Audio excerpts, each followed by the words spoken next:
Cet après-midi, je vous raconte celle qui a sévi dans les campagnes françaises et tué près d'une centaine de personnes. Elle n'est pas humaine, c'est une bête. Et même plusieurs. Ou la véritable et terrifiante histoire de la bête du Gévaudan. Quelle était la véritable nature de la bête du Gévaudan ? Comment est-elle devenue une créature mythique ? Pareilles attaques étaient-elles fréquentes sur les terres rurales du Royaume de France au XVIIIe siècle ? Europe 15h, 16h, historiquement vôtre. 1, le récit, Stéphane Bern.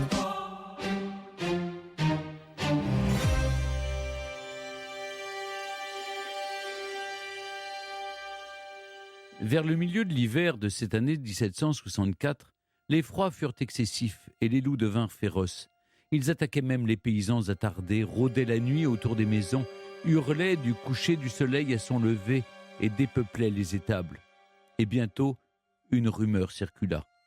On parlait d'un loup colossal au pelage gris presque blanc qui avait mangé 2 enfants, dévoré le bras d'une femme, étranglé tous les chiens de garde du pays et qui pénétrait sans peur dans les enclos pour venir flairer sous les portes. Tous les habitants affirmaient avoir senti son souffle qui faisait vaciller la flamme des lumières, et bientôt une panique courut par toute la province.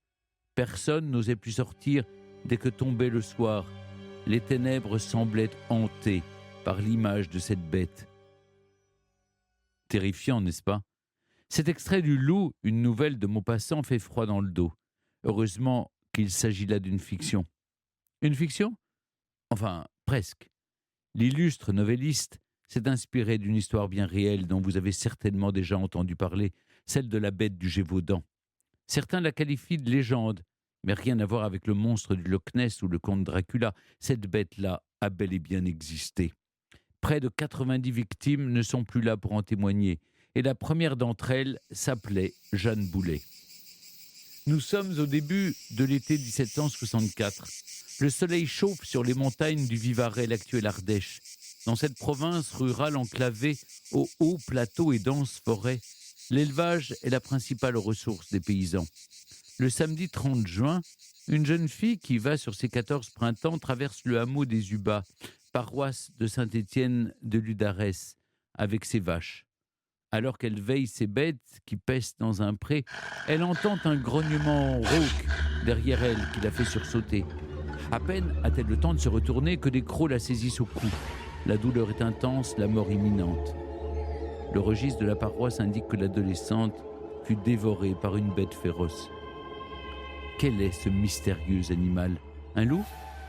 Étrange, car il s'en prend habituellement au bétail et non aux bergers. Une hyène ? Un ours ? Un léopard ? Une créature maléfique ? Peut-être même un sadique. La question va longtemps rester en suspens, car la mort de Jeanne Boulet n'est que le premier acte d'un drame qui va durer 3 longues années. L'affaire qui secoue la région du Gévaudan va arriver jusqu'aux oreilles du roi, et bientôt du monde entier. Alors, pour reprendre les mots d'une complainte qui circule à l'époque, « Venez, les yeux en pleurs, écoutez, je vous prie, le récit des horreurs d'une bête en furie, si redoutable qu'on n'a rien vu de pareil, on ne peut en voir de semblable sous l'éclat du soleil. » Quelques jours après le décès brutal de Jeanne Boulet, survient une deuxième agression, mortelle elle aussi. Le 6 août 1764, une scène pastorale se transforme de nouveau en bain de sang. La bête a quitté le Vivarais. Le carnage se déroule cette fois dans une région voisine, le Gévaudan. En plein jour, Marianne Hébrard, dont l'âge nous est inconnu, est agressée cruellement. On raconte qu'elle fut étranglée et dévorée en partie par une bête féroce qui s'est établie et qui roule dans le pays depuis quelques mois. 2 jours plus tard, le mercredi 8 août, un drame comparable a lieu un peu plus au sud. Une fillette âgée d'une 15aine d'années est dévorée, elle, dans le village de Maméjean. À la fin du mois, un garçon du même âge subit le même sort au village d'Espradels. Le surlendemain, un autre garçon de 15 ans, lui aussi, est sauvagement dévoré. La bête semble cibler des adolescents. Pourtant, le 6 septembre, elle s'en prend à une femme de 36 ans qu'on retrouve égorgée dans son jardin, le corps en lambeaux. C'est le branle-bas de combat chez les villageois. On brave la peur et on s'arme de fourches et de haches pour tenter d'abattre un ennemi inconnu, insaisissable. Des attaques de loups sur l'homme, il y en a depuis longtemps, mais elles n'ont jamais été d'une telle intensité. Un seul cri retentit dans les ruelles étroites des communes du Gévaudan, la bête. Les bergers s'appuient sur leurs chiens, des gros matins qui font office d'auxiliaires efficaces. Le 20 septembre, ils étouffent un gros loup près de Pradelles qui, je cite, présente bien des marques, suggérant qu'il s'agissait de celui qui dévorait les gens. Pourtant, le drame se poursuit. Lors d'une battue, 10 jours plus tard, la bête est tirée à 3 reprises. Elle s'effondre en hurlant, mais quand les paysans s'approchent, elle se relève et disparaît dans les bois. En réalité, les battues n'ont pour seul résultat que de la faire déguerpir vers le nord-ouest. Au village des Torts, le 26 septembre, Madeleine Moras, une fillette de 12 ans qui travaille comme domestique chez son oncle, part rechercher son bétail au pâturage vers 16h30. En chemin, elle tombe sur la bête qui l'égorge sauvagement, dévore sa poitrine et lui arrache un bras. Son petit corps démembré est retrouvé peu de temps après. Le 7 octobre, une jeune fille de 20 ans est tuée à Abcher. Un jour plus tard, on découvre sa tête. Chaque jour apporte alors son lot d'épreuves. Le jeudi 11 octobre, la bête s'en prend une nouvelle fois une proie adulte. Marie Solignac, 47 ans, mère de plusieurs fils, garde du bétail dans un pré au hameau du Broulet. En un instant et quelques crocs, elle passe de vie à trépas et finit en plusieurs morceaux. Son corps mutilé est retrouvé à quelques pas de sa tête. Le 15 octobre, un garçon de 10 ans quitte encore violemment ce bas monde. Rejoindra-t-il celui d'en haut ? Rien n'est moins sûr, car comme toutes les victimes, il n'a pu recevoir les derniers sacrements. 4 jours plus tard, Marguerite Malige, 19 ans, est coupée en deux dans la commune de Saint-Alban. Séparée de son tronc par la bête, sa tête ne sera jamais retrouvée. Les cadavres mutilés s'amoncellent jour après jour sur le sol du Gévaudan. À peine a-t-on enterré un corps qu'il faut creuser un trou pour le suivant. Les mauvaises nouvelles vont vite et s'accumulent. Le nombre des victimes est accablant. Début novembre, les autorités locales mettent en place les grands moyens. Gouverneur militaire de la province, le capitaine Duhamel est envoyé à la rescousse avec un détachement de 57 dragons. La traque de la bête débute en forêt de Mercoire. Ne doutant pas un instant qu'il s'agit d'un loup, il en tue des dizaines, mais rien n'y fait. Mais alors, serait-ce un léopard ? Pendant des jours, Duhamel joue au chat et à la souris avec un ennemi insaisissable, puis finit, hélas, par rentrer bredouille. La honte s'empare de l'homme, surtout que le monde entier s'intéresse désormais à l'affaire. Le 16 novembre 1764, la bête franchit les frontières du Gévaudan. Ce jour-là, la presse s'empare du fait divers. C'est d'abord Mornas, un gazettiste du sud de la France qui travaille au Courrier d'Avignon, qui a l'idée d'en parler. Depuis la fin de la guerre de 7 ans, un an auparavant, la presse cherche des articles à sensation. Mornas pressent que cette histoire de bête féroce va susciter la curiosité et agiter les esprits. Il agrémente les faits de descriptions fantaisistes de l'animal et de témoignages de rescapés. Le pari est réussi. De fil en aiguille, la nouvelle passe d'un journal à l'autre. La Gazette de France relaye l'affaire qui s'amplifie au point de devenir un véritable phénomène médiatique qui se répand dans le monde occidental, jusqu'en Italie et même jusqu'aux colonies américaines. Nul besoin de savoir lire, l'image de la bête est diffusée partout, dans les rues et dans les foires. À Versailles, la cour suit de près les événements. Le commandement des troupes du Languedoc tient informé le duc de Choiseul, plus proche ministre du roi, et dont le cousin n'est autre que le comte-évêque de Gévaudan. L'ecclésiastique, qui est aussi évêque de Mende, va bientôt s'exprimer sur cette calamité.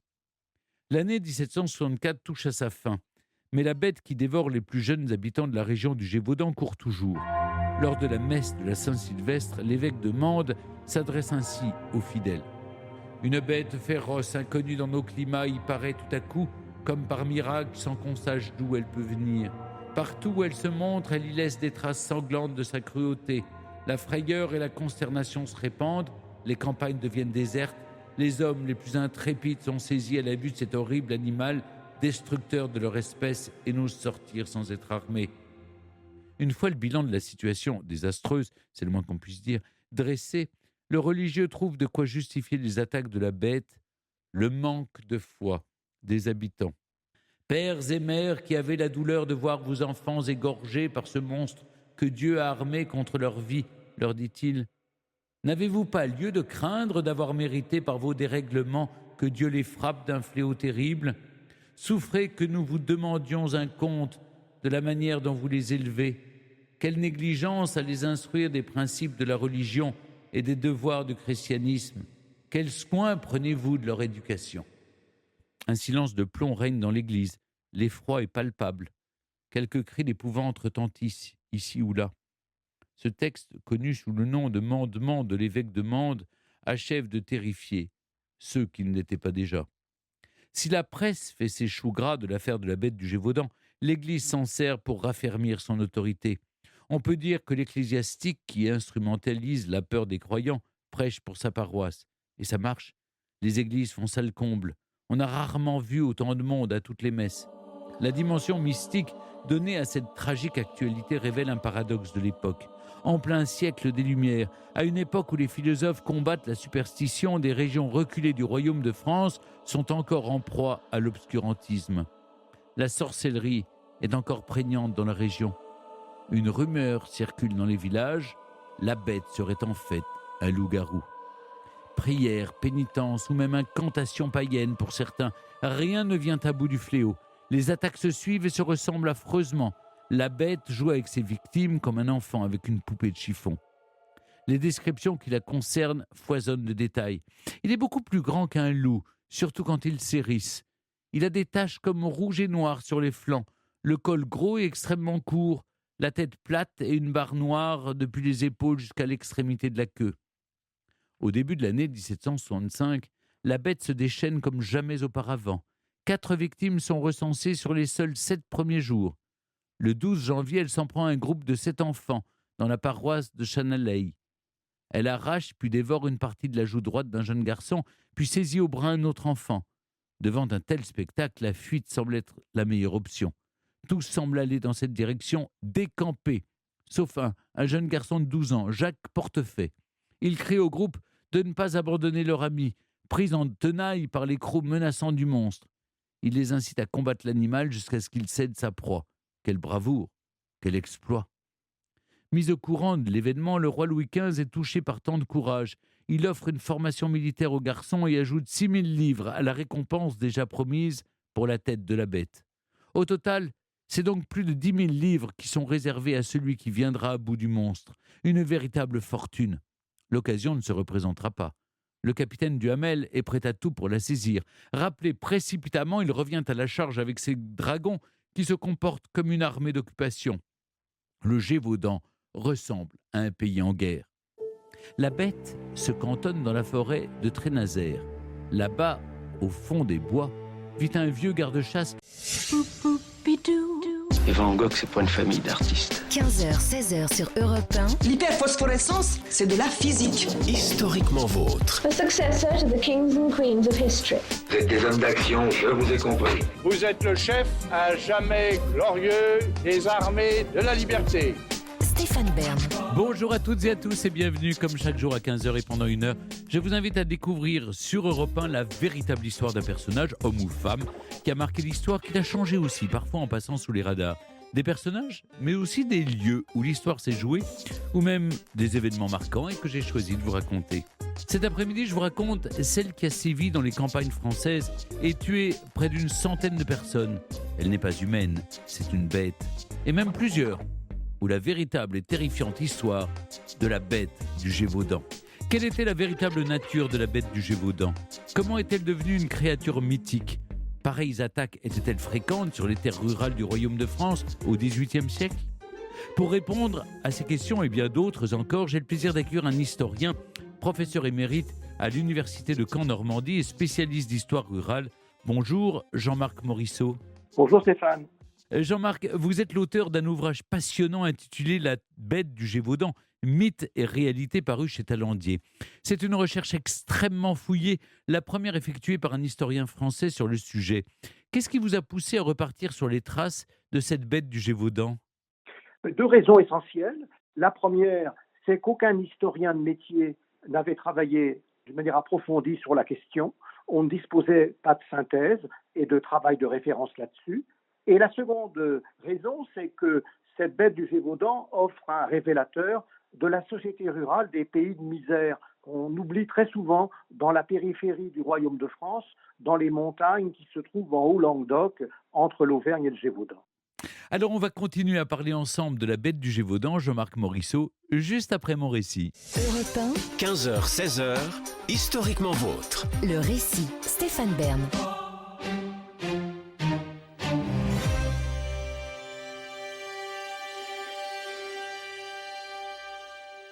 Vers le milieu de l'hiver de cette année 1764, les froids furent excessifs et les loups devinrent féroces. Ils attaquaient même les paysans attardés, rôdaient la nuit autour des maisons, hurlaient du coucher du soleil à son lever et dépeuplaient les étables. Et bientôt, une rumeur circula. On parlait d'un loup colossal au pelage gris presque blanc qui avait mangé 2 enfants, dévoré le bras d'une femme, étranglé tous les chiens de garde du pays et qui pénétrait sans peur dans les enclos pour venir flairer sous les portes. Tous les habitants affirmaient avoir senti son souffle qui faisait vaciller la flamme des lumières, et bientôt une panique courut par toute la province.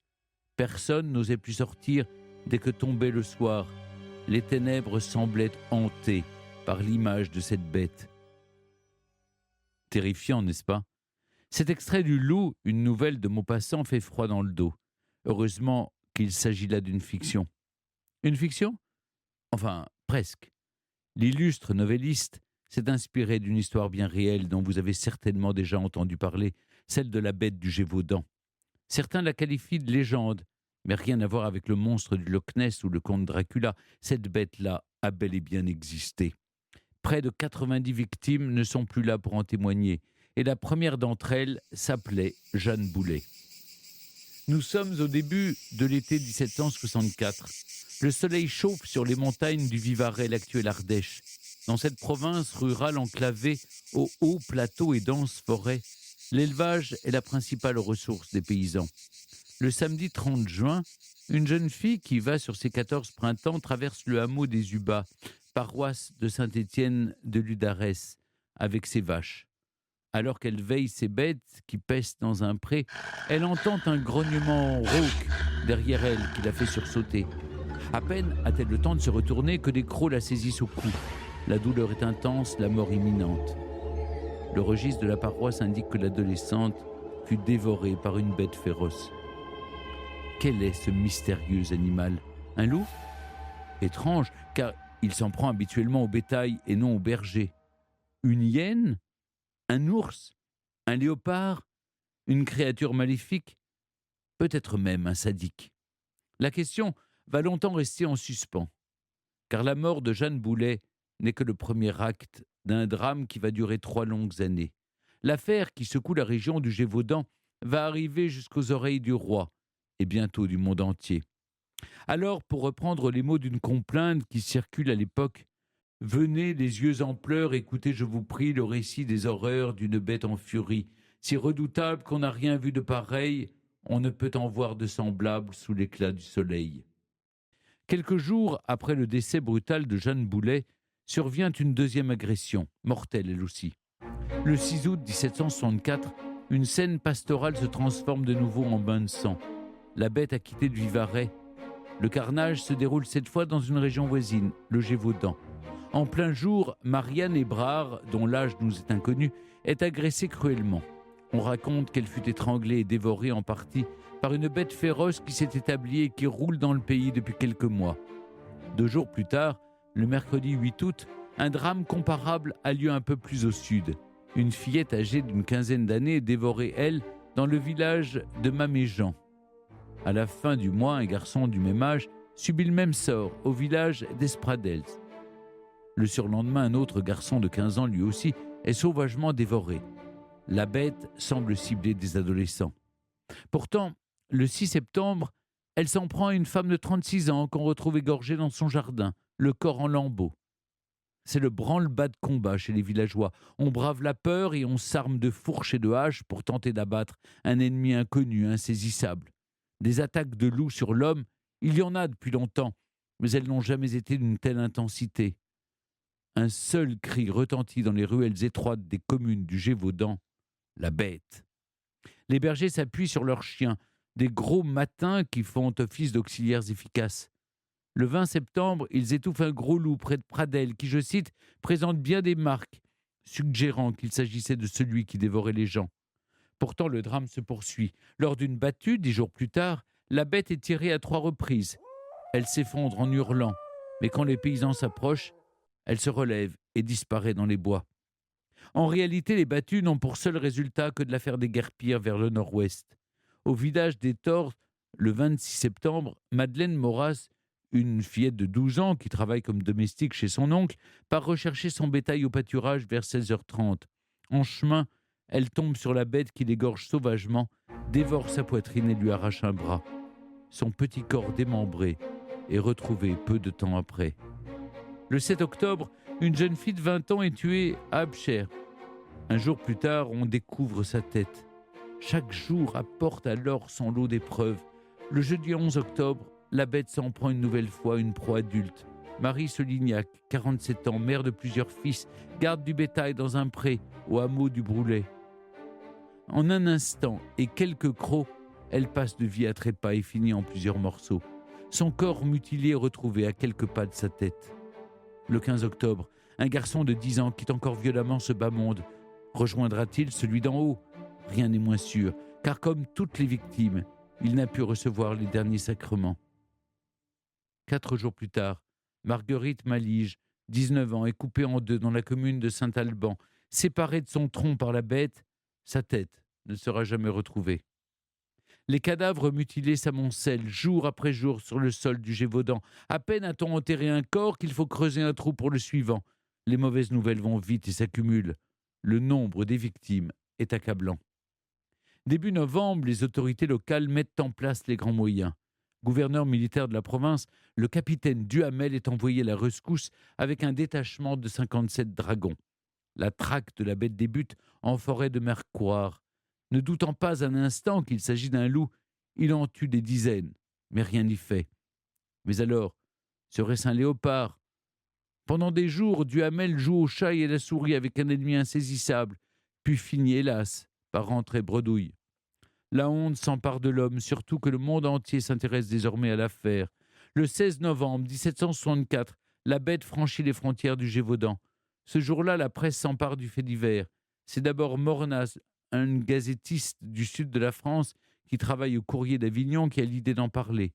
Depuis la fin de la guerre de 7 ans, un an auparavant, la presse cherche des articles à sensation.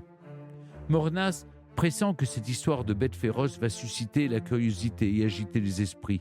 Il agrémente les faits de description fantaisiste de l'animal et de témoignages de rescapés.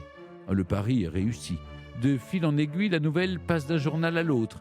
La Gazette de France relaye l'affaire qui s'amplifie au point de devenir un véritable phénomène médiatique qui se répand dans le monde occidental, jusqu'en Italie et même jusqu'aux colonies américaines. Nul besoin de savoir lire, l'image de la bête est diffusée partout, dans les rues et dans les foires. À Versailles, la cour suit de près les événements.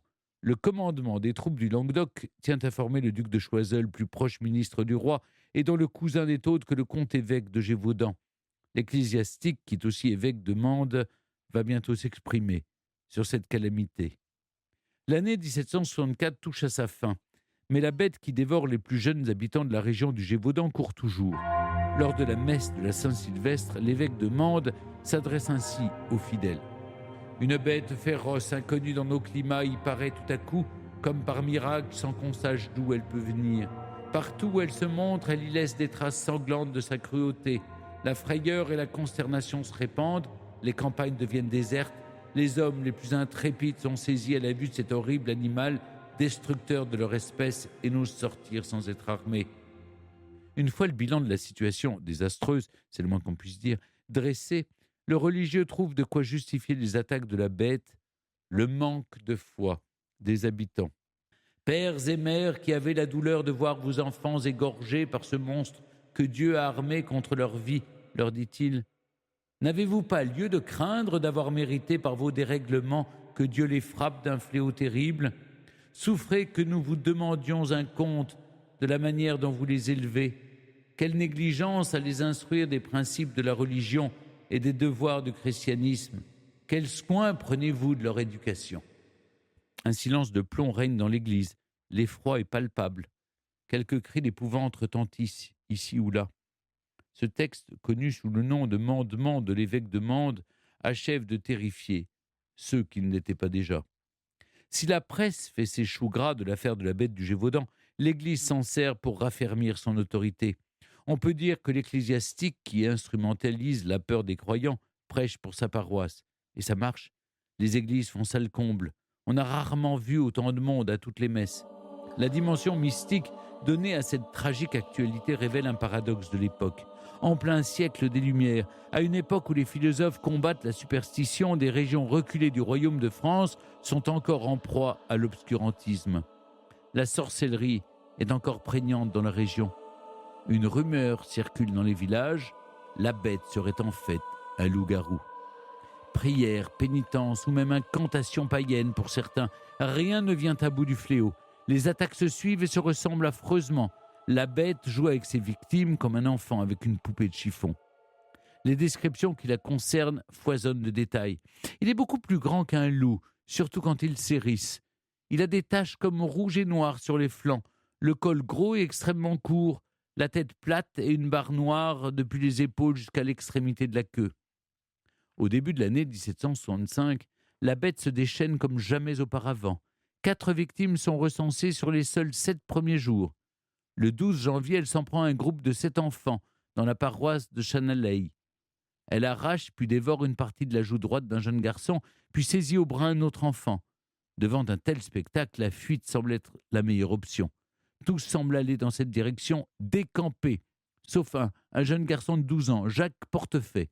Il crie au groupe de ne pas abandonner leur ami, pris en tenaille par les crocs menaçants du monstre. Il les incite à combattre l'animal jusqu'à ce qu'il cède sa proie. Quelle bravoure, quel exploit. Mis au courant de l'événement, le roi Louis XV est touché par tant de courage. Il offre une formation militaire aux garçons et ajoute 6 000 livres à la récompense déjà promise pour la tête de la bête. Au total, c'est donc plus de 10 000 livres qui sont réservés à celui qui viendra à bout du monstre. Une véritable fortune. L'occasion ne se représentera pas. Le capitaine Duhamel est prêt à tout pour la saisir. Rappelé précipitamment, il revient à la charge avec ses dragons qui se comportent comme une armée d'occupation. Le Gévaudan ressemble à un pays en guerre. La bête se cantonne dans la forêt de Trénazer. Là-bas, au fond des bois, vit un vieux garde-chasse qui répond au nom de Jean Chastel. Mais dans la vallée, on l'appelle le fils de la sorcière. De peur que l'homme s'empare de la bête avant lui, Duhamel manigance pour le faire emprisonner. Le capitaine peut ainsi mener une opération titanesque avec plus de 30 000 hommes. Il parvient à débusquer l'adversaire et l'acculer sur les rives de la Truyère. Le plan ne peut fonctionner qu'avec la coordination entre rabatteurs et tireurs. Et de l'autre côté de la berge, les hommes ne sont pas à leur poste. C'est donc une défaite cuisante et une ultime humiliation qui sonne le glas de la mission de Duhamel dans le Gévaudan.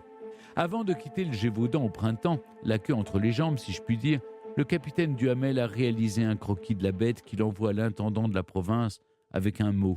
Je le déplie et le voici. Cet animal est de la taille d'un taureau d'1 an.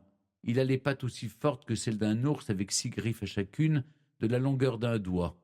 La gueule extraordinairement large, le poitrail aussi fort que celui d'un cheval, le corps aussi long qu'un léopard, la queue grosse comme le bras et au moins de 4 pieds de longueur, le poil de la tête noirâtre, les yeux de la grandeur de ceux d'un veau et étincelants, les oreilles courtes comme celles d'un loup et droites, le poil du ventre blanchâtre, celui du corps rouge avec une raie noire large de 4 doigts depuis le col jusqu'à la naissance de la queue. Cet animal est un monstre dont le père est un lion. Reste à savoir quelle en est la mère. Bon, sa description est à relativiser. Duhamel n'ayant pas réussi à arrêter la bête, il est logique qu'il en dresse un portrait digne de l'Apocalypse. La créature effraie moins les Anglais qui, dans leurs journaux, moquent le roi de France, incapable, selon eux, de se débarrasser d'un loup. Vexé, Louis XV réagit. Il envoie l'un des plus grands louvetiers du royaume pour diriger les chasses. Le sieur d'Enval arrive en Gévaudan en février 1765. Avec plus de 1200 loups à son blason, ce prestigieux Normand utilise tous les moyens possibles et imaginables pour venir à bout de la bête. Battu, affût, piège, rien n'y fait. Alors il radicalise ses méthodes et va jusqu'à empoisonner les cadavres des victimes du monstre pour les lui offrir en pâture. Mais la bête n'est pas dupe. Chaque nouvelle décapitation est un affront pour Denval et un échec pour le roi, dont le prestige est en jeu. Denval piétine. Impatient, Louis XV envoie son propre porte-arquebuse, l'homme chargé de porter son fusil, qui est aussi l'un de ses amis, François-Antoine de Beauterne. L'homme débusque bien la bête à plusieurs reprises, mais à chaque fois, elle s'enfuit. Le 11 août 1765, elle s'en prend à une jeune domestique de 20 ans, Marie-Jeanne Vallet, mais l'attaque ne se déroule pas comme d'habitude. La demoiselle parvient à planter un couteau dans le poitrail de la bête. Avec le jeune portefaix, elle intègre la liste de ceux qui ont combattu vaillamment la bête du Gévaudan. François-Antoine est ravi d'apprendre que le monstre est affaibli. Il trouve un surnom à la jeune héroïne, la pucelle du Gévaudan, en référence à Jeanne d'Arc évidemment. Le 20 septembre, sur le domaine de l'abbaye royale d'Échaz, le porte-arquebuse tombe nez à nez avec la bête. Ni une, ni deux, il tire un coup de carabine en sa direction et la fait reculer de 25 pas dans la plaine. Là, elle s'effondre, raide morte. L'examen qui s'ensuit conclut qu'il s'agit bien d'une bête extraordinaire, pesant 63 kilos. L'animal est empaillé, présenté à Versailles le 1er octobre. À la cour, on l'admire. On se gausse des paysans qui avaient cru qu'il s'agissait d'une créature venue des enfers. Pourtant, on continue de lui prêter des traits fantasmagoriques. À la fin de l'année 1765, un lieutenant d'infanterie, Gervais-François Magnier de Marolles, édite un recueil de pièces réunissant tout ce qui a été dit dans la presse sur la bête du Gévaudan, ainsi qu'une série d'estampes contemporaines la représentant. Sur l'une d'elles, on peut la voir au premier plan, dressée sur ses pattes arrière, les yeux injectés de sang. Elle tient dans sa gueule ouverte au croc pointu la tête sanguinolente de la malheureuse. Des restes humains, tête lacérée, os, corps éviscéré, à ses pieds, témoignent de son exceptionnelle cruauté. Une autre estampe est accompagnée d'un commentaire qui décrit la bête comme un animal exotique, une hyène rare hors d'Égypte, proche du loup mais mêlant les caractéristiques du mâtin et du lion. Signe de duplicité diabolique, la bête serait hermaphrodite. Au même moment où ces estampes paraissent, alors qu'on imagine la bête cantonnée au récit et au livre, les attaques reprennent de plus belle et se poursuivent tout au long de l'année 1766. 7 nouveaux enfants sont tués, parmi eux Marguerite Lèbre. Le 17 avril, l'enfant de 6 ans est attrapé sous les yeux de sa grande sœur, puis dévoré. Elle est la plus jeune victime connue de la créature. L'hiver suivant passe sans aucune trace de la bête. Cette trêve annonce-t-elle la fin du drame ? Toujours pas. Le 1er mars, le corps d'une petite fille de 11 ans est retrouvé à Saugues, en Auvergne. On prête au monstre le don d'ubiquité car il se déplace vite et loin. Le 16 mai, il tue Marie Danty, une jeune fille de 16 ans. C'était une amie de Jean Chastel, le vieux garde-chasse de la forêt de Trénazer. Le vieil homme est dévasté. C'est décidé. Il va se débarrasser du monstre une bonne fois pour toutes.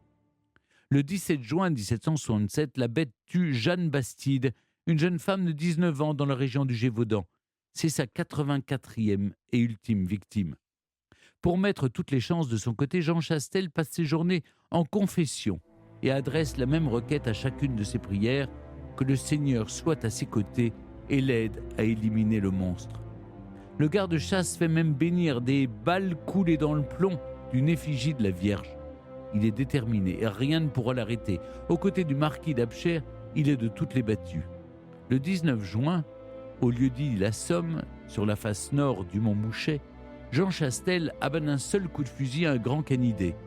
On retrouvera dans son estomac des os de mouton et la tête du fémur d'un jeune enfant. Le procès-verbal confirme qu'il s'agit bien de la bête.